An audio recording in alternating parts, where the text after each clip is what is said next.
Assalamualaikum warahmatullahi wabarakatuh. Alhamdulillahirabbil alamin, hamdan yuwafi ni'amahu wa yukafi mazidah. Ya Rabbana lakal hamdu kama yanbaghi li jalali wajhikal karim wa adimi sultanik. Rabbi shrah li sadri wa yassir li amri wahlul 'uqdatam min lisani yafqahu qawli. Allahumma salli ala sayyidina Muhammad wa ala alihi wa sahbihi ajma'in, amma ba'du. Muslimah, pemirsa TPRI Kalimantan Selatan yang dirahmati Allah Subhanahu wa Ta'ala, dalam kesempatan ini kita kembali bertemu dalam kajian Fikih Mar'ah, yang pada kesempatan ini kita akan membahas tentang hak-hak suami dan istri dalam sebuah perkawinan. Yang pertama adalah hak suami terhadap istrinya, yang ini sangat diagungkan oleh Allah Subhanahu wa Ta'ala, seperti halnya disebutkan dalam Al-Qur'an. Allah Subhanahu wa Ta'ala berfirman, "Ar-rijalu qawwamuna 'alan nisa bima faddalallahu ba'duhum 'ala ba'din wa bima anfaqu min amwalihim." Laki-laki atau suami itu adalah pelindung bagi perempuan atau para istri, karena Allah telah menebihkan sebagian mereka, sebagian dari laki-laki itu atas sebagian yang lain dari perempuan. Dan karena mereka laki-laki itu telah memberikan nafkah dari hartanya. Karena itulah seorang suami itu wajib ditaati oleh istrinya. Kemudian Rasulullah Shallallahu Alaihi Wasallam juga sangat memerintahkan seorang istri untuk mentaati atau menunaikan hak suaminya. Seperti sabda Rasulullah Shallallahu Alaihi Wasallam, "Lau kuntu amiran ahadan ayyasjuda li ahadin, la amartul mar'ata antas juda li zaujiha." Seandainya, kata Rasulullah, aku boleh memerintahkan seseorang untuk sujud kepada manusia yang lain, maka aku akan perintahkan seorang istri untuk sujud kepada suaminya. Padahal sujud itu hanya boleh untuk Allah. Jadi perumpamaan ini sangat-sangat mendukung bahwasanya seorang istri wajib untuk menunaikan hak-hak suaminya. Apa saja hak seorang suami terhadap istrinya? Yang pertama adalah hendaklah seorang istri itu wajib mentaati suaminya. Jadi dalam hal perintah, istri harus mentaati suaminya. Karena Rasulullah Shallallahu Alaihi Wasallam menggambarkan istri yang solehah atau istri yang baik itu adalah dengan gambaran allati tuti'u idza amara, yang apabila diperintah dia akan mentaati suaminya. Wa tasurru idza nadhara, dan menyenangkan jika dilihat. Wa tahfazuhu fi nafsiha wa malihi, dan pintar menjaga dirinya, menjaga kehormatannya, dan menjaga harta suaminya. Namun, ketaatan seorang istri kepada suami ini bukanlah bersifat mutlak. Bukan semua yang diperintahkan oleh suami harus ditaati. Ketaatan ini terbatas dengan perintah yang tidak bertentangan dengan perintah Allah dan Rasulullah, atau tidak melanggar ketentuan-ketentuan syariat hukum. Karena Rasulullah Shallallahu Alaihi Wasallam bersabda, "La ta'ata fi maksiatillah." Tidak ada ketaatan dalam kemaksiatan kepada Allah. Innamat ta'atu fil ma'rufi. Dan yang boleh ditaati hanya dalam hal-hal yang baik. Jadi kalau seorang suami memerintahkan istrinya misalnya untuk membuka aurat, tidak menutup aurat dengan baik, maka istrinya tidak diwajibkan untuk taat. Kemudian kewajiban istri yang kedua kepada suami adalah hendaklah dia berdiam di rumah dan jangan keluar rumah kecuali atas izin suaminya. Hal ini berdasarkan firman Allah Subhanahu wa Ta'ala, "Wa qarna fi buyutikunna", dan hendaklah berdiam di dalam rumah-rumah mereka. Apabila ada suatu keperluan, maka diperbolehkan keluar, tapi setelah sebelumnya mendapat izin secara umum. Jadi tidak mungkin juga kalau misalnya lapar kemudian tidak mencari makan, atau ada sesuatu yang membahayakan di rumah kemudian tidak boleh keluar. Kemudian yang berikutnya, di antara kewajiban istri kepada suami adalah tidak boleh mengizinkan seseorang untuk masuk ke dalam rumah mereka kecuali dengan izin suaminya. Hal ini berdasarkan hadis Rasulullah Shallallahu Alaihi Wasallam, wa innalakum alaihinna alla yuti'na furushakum ahadan takrahunahu. Kamu punya hak atas mereka, yaitu supaya mereka tidak membolehkan orang lain menduduki tikarmu sedangkan kamu tidak menyukainya. Atau hadis yang lain yang lebih jelas, la ta'danul mar'atu fi baiti zawjiha wa huwa syahidun illa biidnih. Seorang istri tidak diperbolehkan memasukkan seorang lain ke dalam rumah mereka sementara suaminya ada di rumah kecuali dengan izin suami tersebut. Jadi siapapun yang bertamu ke rumah kita maka harus seizin suami untuk dimasukkan ke dalam rumah.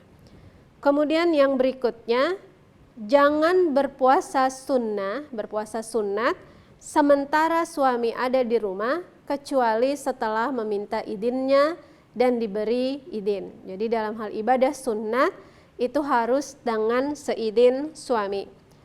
Karena ada hadis Rasulullah Shallallahu Alaihi Wasallam, la yahillu lil mar'ati an tasuma wa zawjuha syahidun illa biidnih. Tidak diperbolehkan, tidak dihalalkan seorang istri untuk berpuasa sunnat sementara suaminya ada di rumahnya kecuali suaminya mengizinkan untuk berpuasa. Itu adalah di antara kewajiban istri terhadap suaminya. Kemudian suami juga mempunyai kewajiban terhadap istri, atau ini adalah hak-hak istri. Hak yang pertama ketika akan terjadi pernikahan itu adalah berupa mahar. Jadi seorang suami wajib memberikan mahar kepada istrinya. Kemudian hak yang kedua yang juga berupa materi adalah berupa nafkah, baik berupa makanan, pakaian, atau tempat tinggal. Jadi kewajiban suami terhadap istrinya adalah mencukupi semua keperluan hidup istrinya yang berupa materi, yaitu nafkah, tempat tinggal, dan pakaian. Dan nafkah ini adalah nafkah yang sudah tersedia. Jadi kalau makanan, maka makanannya sudah masak. Kalau pakaian, pakaiannya juga bersih. Kalau rumahnya juga layak untuk ditempati dan bersih. Jadi semua kebutuhan materi istri itu adalah merupakan kewajiban suami. Istri tidak diwajibkan untuk mencari nafkah setelah menikah dengan seorang suami. Kemudian hak istri atau kewajiban suami terhadap istrinya yang bukan berupa materi adalah suami hendaklah memperlakukan istrinya dengan baik. Maksud memperlakukan dengan baik ini adalah tidak menyakitinya dan tidak membebaninya dengan sesuatu yang di luar batas kemampuannya. Hal ini berdasarkan firman Allah Subhanahu wa taala, wa'ashiruhunna bil ma'ruf. Hendaklah mempergauli istri-istri mereka secara patut, secara layak. Atau ada firman Allah yang lain, walahunna mislul ladzi alaihinna bil ma'ruf. Dan para wanita mempunyai hak untuk diperlakukan dengan baik seperti halnya hak mereka, kewajiban mereka memperlakukan suami dengan baik.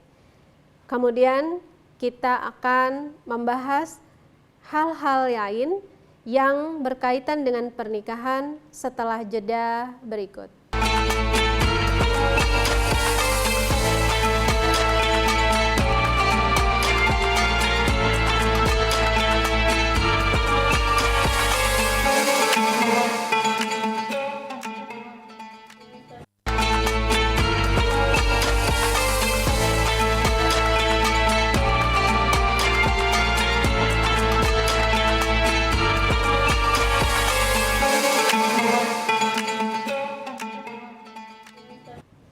muslimah, pemirsa TPRI Kalimantan Selatan, tidak jarang juga di dalam sebuah rumah tangga akan terjadi yang namanya poligami.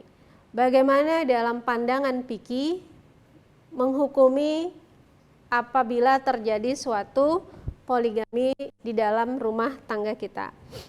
Landasan hukum poligami ini adalah firman Allah Subhanahu wa taala, "Wa in khiftum alla tuqsitu fil yatama fankihu ma taba lakum minan nisa'i masna wa sulasa wa ruba'. Fa in khiftum alla ta'dilu fawahidatan aw ma malakat aymanukum. Dzalika adna alla ta'ulu." Dan jika kamu khawatir tidak akan mampu berlaku adil terhadap hak-hak perempuan yatim bila kamu menikahinya, maka nikahilah perempuan lain yang kamu senangi, 2, 3, atau 4. Tetapi jika kamu khawatir tidak akan mampu berlaku adil, maka nikahilah seorang saja, atau hamba sahaya perempuan yang kamu miliki. Yang demikian itu lebih dekat agar kamu tidak berbuat zolim. Nah, jadi dalam ajaran fikih berpoligami itu boleh, tapi bukan anjuran, hanya sebatas boleh.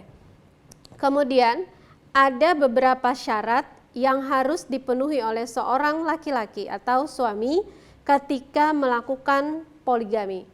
Yang pertama adalah dasar syaratnya adalah firman Allah Subhanahu wa taala, "Fa in khiftum alla ta'dilu." Maka yang menjadi dasar syaratnya ini adalah mampu berbuat adil.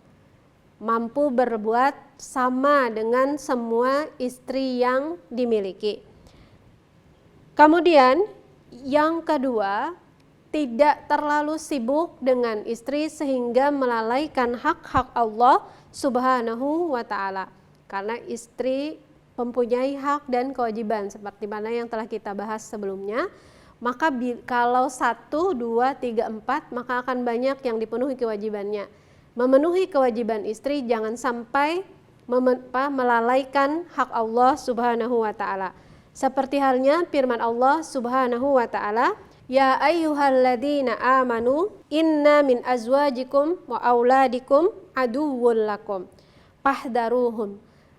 Wahai orang-orang mukmin, sesungguhnya di antara istri-istrimu dan anak-anakmu ada yang menjadi musuh bagimu, maka berhati-hatilah kamu terhadap mereka.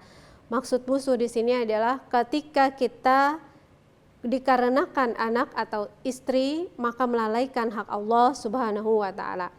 Kemudian syarat yang ketiga, hendaklah seorang suami yang melakukan poligami mampu menjaga kehormatan istri-istrinya supaya tidak terjerumus ke dalam keburukan atau kejelekan. Sesuai hadis Rasulullah sallallahu alaihi wasallam, "Ya ma'syaras syabab, man istata'a minkumul ba'ah falyatajawwaz." Wahai para pemuda, barang siapa yang sudah mampu untuk menafkahi keluarganya, hendaklah dia menikah. Jadi jangan sampai karena dipoligami lalu istri-istri atau anak-anak yang dilahirkan nanti akan terjerumus kepada kejelekan. Kemudian yang keempat, ini juga merupakan syarat yang sangat vital, hendaklah ia mampu memberikan nafkah kepada seluruh istri-istrinya. Karena sebagaimana kita jelaskan sebelumnya, nafkah itu adalah merupakan kewajiban suami dan hak dari istri, baik satu atau lebih. Sebagaimana firman Allah Subhanahu wa taala, "Wal yasta'fifil ladzina la yajiduna nikahan hatta yughniyahumullahu min fadlihi." Dan orang-orang yang tidak mampu menikah hendaklah menjaga kesucian dirinya sampai Allah memberi kemampuan pada mereka dengan karunia-Nya. Jadi kalau tidak mampu menafkahi, maka sebaiknya tidak usah menikah. Kemudian, mengapa dalam Islam, dalam syariat Islam diperbolehkan poligami? Apa hikmah di antara diperbolehkannya poligami ini? Di antaranya yang pertama adalah mungkin saja seorang istri bisa sakit yang sakitnya itu tidak mampu dia untuk menjalankan kewajibannya sebagai istri, baik kewajiban lahir atau kewajiban batin. Dalam kondisi seperti ini, maka Islam memberikan kemudahan kepada suami untuk menikah lagi supaya dia terpenuhi semua hak-haknya sebagai suami. Kemudian yang kedua, Allah menciptakan jumlah laki-laki itu lebih sedikit daripada jumlah perempuan di muka bumi ini. Kemudian secara alamiah, laki-laki juga berisiko untuk cepat meninggal karena resiko-resiko pekerjaan dan sebagainya. Hal ini disebutkan oleh Rasulullah Shallallahu Alaihi Wasallam, wa yaqillar rijalu wa yaksuran nisa, sedikit sekali laki-laki dan banyak perempuan, hatta yakuna li khamsina imra'atan al-qayyimu al-wahidu, sampai kata Rasulullah berbanding 50 orang perempuan dan 1 laki-laki. Kemudian di antara hikmah poligami juga adalah apabila ada seorang laki-laki yang akan menolong keluarganya. Misalnya ada keluarga yang telah menjanda, kemudian tidak mampu menafkahi dirinya atau anak-anaknya karena suaminya meninggal, kemudian laki-laki yang menjadi keluarganya tersebut menikahi perempuan tersebut untuk menolongnya menafkahi dirinya dan anak-anaknya.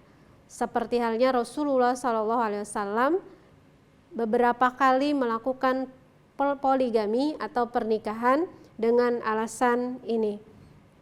Kemudian di antara laki-laki ada yang diciptakan oleh Allah Subhanahu wa taala dengan hasrat syahwat yang besar yang mungkin tidak terpuaskan jika hanya mempunyai 1 istri. Karena itulah Allah memberikan jalan yang halal dengan memperbolehkan melakukan poligami. Kemudian ada beberapa hukum fikih yang berkaitan dengan masalah poligami ini. Di antaranya adalah yang diperbolehkan dalam fikih, dalam syariat Islam, menikahi perempuan itu batasnya adalah 4. Jadi boleh 2, 3, dan 4. Sekarang bagaimana apabila seorang laki-laki menikahi 5 orang perempuan, baik berurutan atau sekaligus? Dalam madhab fikih, apabila sudah menikahi 4 orang perempuan, kemudian menikah yang kelima, maka hukum nikah yang kelima ini adalah batal. Artinya tidak sah pernikahannya. Bahkan bila terjadi hubungan intim antara mereka, maka dianggap berzina. Kemudian yang kedua, diperbolehkan memberikan mahar yang berbeda-beda ketika menikahi istri-istri tersebut. Jadi boleh yang satu lebih banyak, yang satu lebih sedikit. Karena Rasulullah SAW juga memberikan mahar yang berbeda-beda ketika menikahi istri beliau. Begitu juga ketika melakukan walimatul urush atau resepsi pernikahan, itu diperbolehkan untuk berbeda-beda. Yang satu mungkin lebih meriah, yang satu sederhana, dan yang satu biasa-biasa saja. Itu boleh dilakukan. Kemudian yang berikutnya, pertanyaan yang berikutnya, apakah boleh suami yang mempunyai istri lebih dari 1 ini menggabung semua istrinya dalam 1 rumah? Hal ini dalam fikih dilarang karena Rasulullah SAW bersabda, ya ayyuhalladzina amanu la tadkhulu buyutan nabi illa ayyu'dana lakum. Wahai orang-orang yang beriman, janganlah kamu memasuki rumah-rumah Nabi kecuali jika kamu diizinkan. Dalam hadis ini dikatakan rumah-rumah. Dalam ayat Al-Quran ini disebutkan rumah-rumah. Berarti Rasulullah tidak menggabungkan semua istrinya dalam satu rumah. Tapi Rasulullah memberikan satu istri, satu rumah. Hal ini supaya tidak terjadi pergesekan di antara sesama istri. Kemudian kewajiban yang lain adalah membagi jatah istri. Apabila seorang suami yang sudah mempunyai istri menikahi janda, maka janda itu mempunyai hak 3 hari kemudian dibagi. Apabila menikahi seorang gadis, maka boleh 7 hari kemudian dibagi sama hak-haknya, hak jatah untuk dibersamai seperti istri-istri yang lain. Muslimah, pemirsa TPRI Kalimantan Selatan, kita akan lanjutkan pembahasan ini setelah jeda berikut.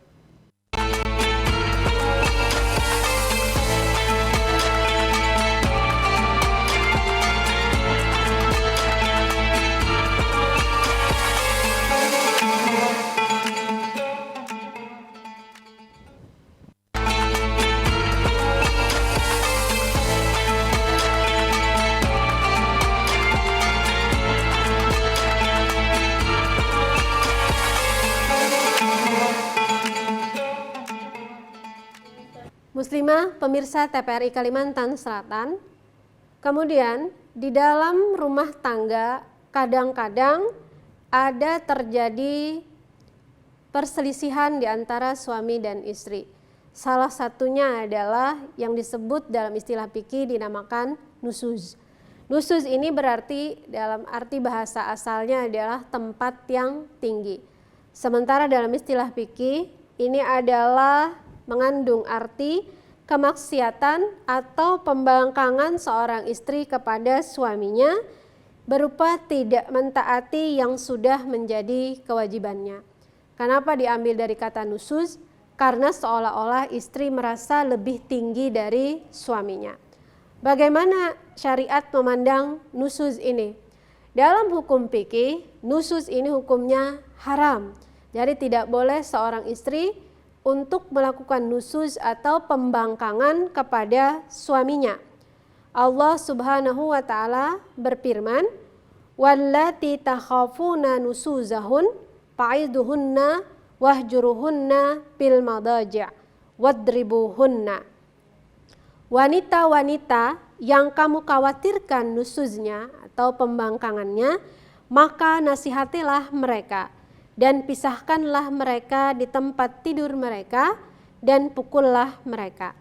Nah, jadi ini adalah dasar landasan bagaimana caranya apabila seorang istri melakukan nusuz atau pembangkangan terhadap suaminya.